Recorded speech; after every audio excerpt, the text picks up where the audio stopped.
Estimados alumnos, nos encontramos en nuestra primera clase tutorial, en la cual abordaremos los usos del gerundio en español y su comparación con el presente participio en inglés.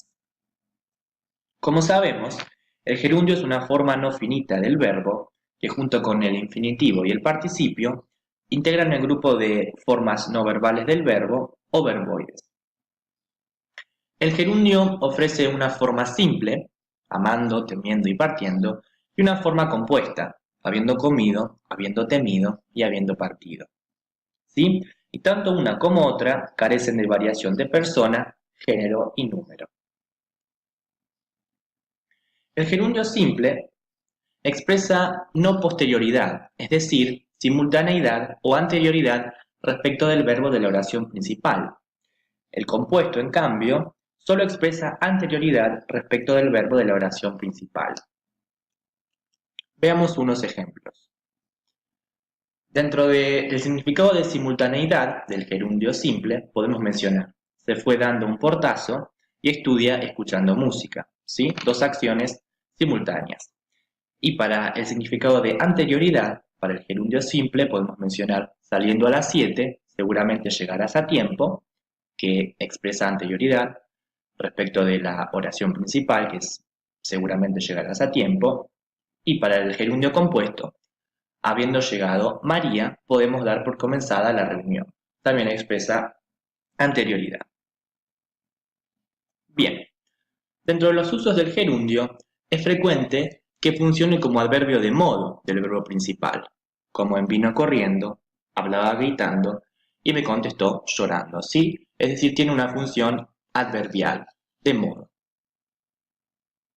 También puede configurar proposiciones subordinadas adverbiales de diferente índole. Por ejemplo, gritando así vas a llamar la atención, que expresa un significado condicional, o siendo tan bonita nunca se casó, expresa un significado de concesión, y faltando 2 minutos para el final del examen, recordé la respuesta, ¿sí? Que indica un significado temporal. Bien, dentro de los usos desaconsejables de la norma podemos mencionar la posterioridad: se enfermó faltando una semana a la escuela, los delincuentes huyeron, siendo detenidos 2 horas más tarde, y terminó su monografía entregándola al día siguiente. ¿Sí? Si bien son ejemplos que pueden escucharse en los medios y en los textos escritos, resulta desaconsejable su uso y podemos reformularlo, por ejemplo, mediante una cláusula independiente. Se enfermó y faltó una semana a la escuela, los delincuentes huyeron y fueron detenidos 2 horas más tarde, y por último terminó su monografía y la entregó al día siguiente. ¿Sí? Bien.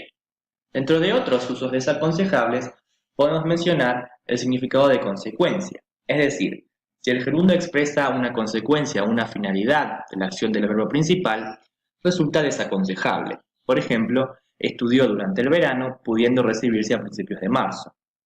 ¿Sí? Y podemos reformularlo, por ejemplo, estudió durante el verano y por lo tanto pudo recibirse a principios de marzo, o estudió para el verano para poder recibirse a principios de marzo. Dentro de otros usos desaconsejables podemos mencionar el gerundio con función especificativa, es decir, cuando funciona como complemento especificativo de un sustantivo o un sintagma nominal. Por ejemplo, han aprobado la ley regulando el precio de la leche y 2, le dejé una nota diciéndole que llegaría tarde. ¿Sí? Diciéndole si se entiende como complemento de nota. ¿Sí? Que podemos reformularlos mediante, por ejemplo, una proposición relativa. ¿Con qué? Han aprobado la ley que regula el precio de la leche, o han aprobado la ley mediante la cual se regula el precio de la leche, y 2, le dejé una nota en la cual le decía que llegaría tarde.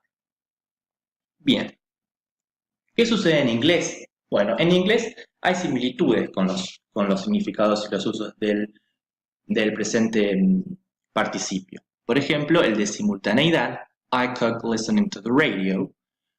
El uso causal, sensing her glowing displeasure, I quickly changed the topic of conversation.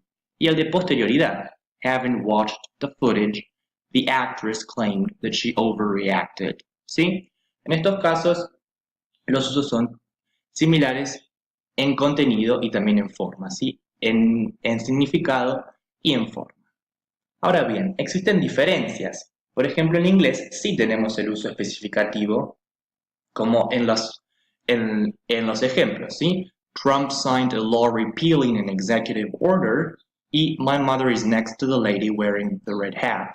Y también el de posterioridad. Turkey refuses to raise interest rates to stem its crisis, making matters worse. Dentro de los usos del especificativo, como dijimos, podemos utilizar una proposición relativa para traducir, ¿sí?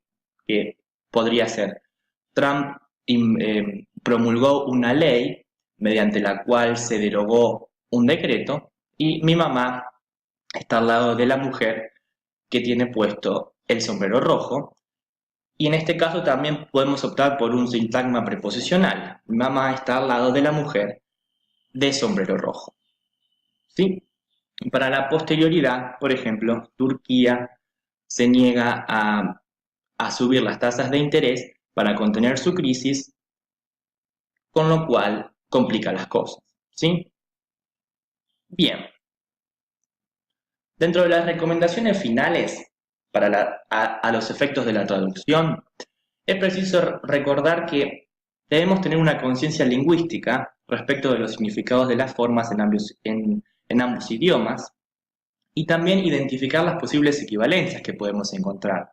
Es decir, determinar cuándo la forma y el significado coinciden, tanto en inglés como en español, y cuándo no. Cuándo es preciso, por ejemplo, optar por formas alternativas, como mencionamos, una proposición relativa, un sintagma nominal, u otros, ¿sí?